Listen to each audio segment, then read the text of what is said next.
राधे राधे, हरे कृष्णा। आप सभी का दिन शुभ और मंगलमय हो। आज सुनेंगे भादव मास के महात्म्य के 12वें दिन की कथा। तो चलिए शुरू करते हैं। कथा सुनने से पहले वीडियो को लाइक और कमेंट में राधे राधे लिख दें। भाद्रपद मास का शुक्ल पक्ष द्वादशी का दिन त्रिलोक में यह दिन अनंत द्वादशी के नाम से प्रसिद्ध हुआ। इसी दिन लोक कल्याण के लिए भगवान विष्णु ने अनंत रूप में प्रकट होकर भक्तों को पाप मुक्त किया। एक बार देवर्षि नारद घूमते घूमते ब्रह्मलोक पहुँचे और आदर पूर्वक ब्रह्मा जी से बोले, पितामह, मुझे यह बताइए कि भाद्रपद मास की द्वादशी का इतना महत्व क्यों है? कौन सा व्रत इस दिन किया जाता है और इसे करने से जीव को क्या लाभ होता है? ब्रह्मा जी ने मुस्कुराकर कहा, पुत्र नारद, यह प्रश्न बड़ा उत्तम है। इस दिन जो अनंत व्रत करता है वह दरिद्रता, क्लेश और पापों से मुक्त होता है। उसकी संतानों का कल्याण होता है और अंततः उसे विष्णु लोक की प्राप्ति होती है। सुनो, मैं तुम्हें इसका रहस्य और कथा सुनाता हूँ। ब्रह्मा जी ने कहा, एक समय की बात है। राजा बाली ने तीनों लोक जीत लिए थे। देवता भयभीत होकर विष्णु शरण में गए।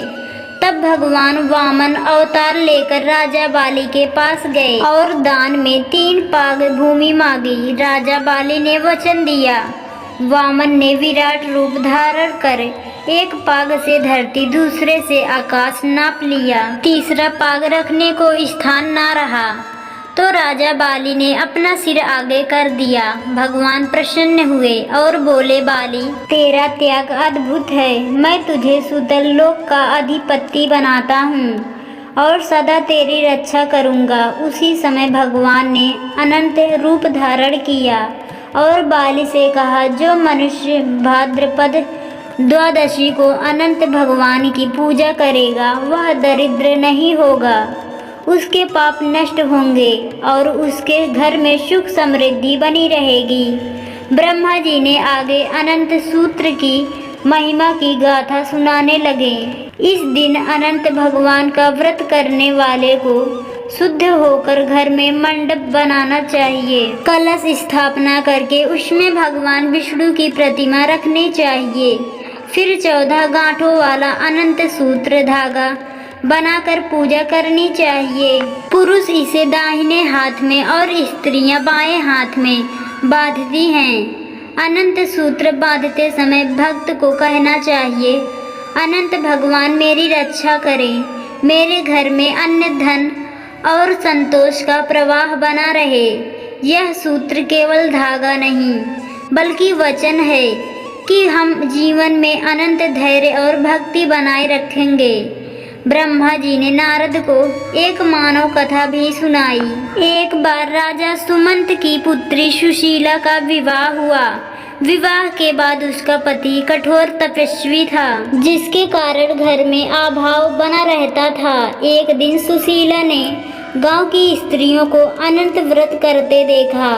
उसने भी व्रत किया और हाथ में अनंत सूत्र बांधा। कुछ ही समय में उसके घर की गरीबी मिट गई। पति के क्रोध में शांति आ गई और परिवार सुखी हो गया। इससे यह सिद्ध होता है कि अनंत भगवान केवल धन ही नहीं बल्कि सद्गुण और शांति भी देते हैं। इस कथा में लोक कल्याण के लिए संदेश भी है। नारद ने पूछा, पितामह, क्या यह व्रत केवल स्त्री पुरुष के लिए है या सबके लिए? ब्रह्मा जी ने उत्तर दिया, नहीं पुत्र, यह व्रत केवल व्यक्तिगत लाभ के लिए नहीं है, इसका उद्देश्य लोक कल्याण है। जब मनुष्य अनंत सूत्र बांधकर प्रतिज्ञा करता है तो वह यह वचन देता है कि मैं किसी भूखे को भूखा नहीं सोने दूंगा, मैं किसी पीड़ित को अकेला नहीं छोड़ूंगा, अपने परिवार में सद्भाव रखूंगा। यही प्रतिज्ञा समाज को बदलती है। अनंत सूत्र व्यक्ति को जोड़ता है और पूरे गांव समाज को भी एक सूत्र में बांध देता है।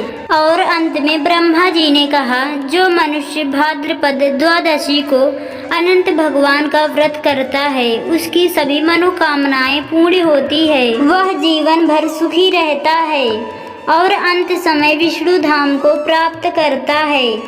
इस व्रत की सबसे बड़ी सीख यही है, जीवन में धैर्य, विश्वास और सेवा का अनंत भाव रखो। यदि यह भाव आ गया तो मनुष्य के जीवन से अंधकार मिटकर प्रकाश ही प्रकाश हो जाएगा।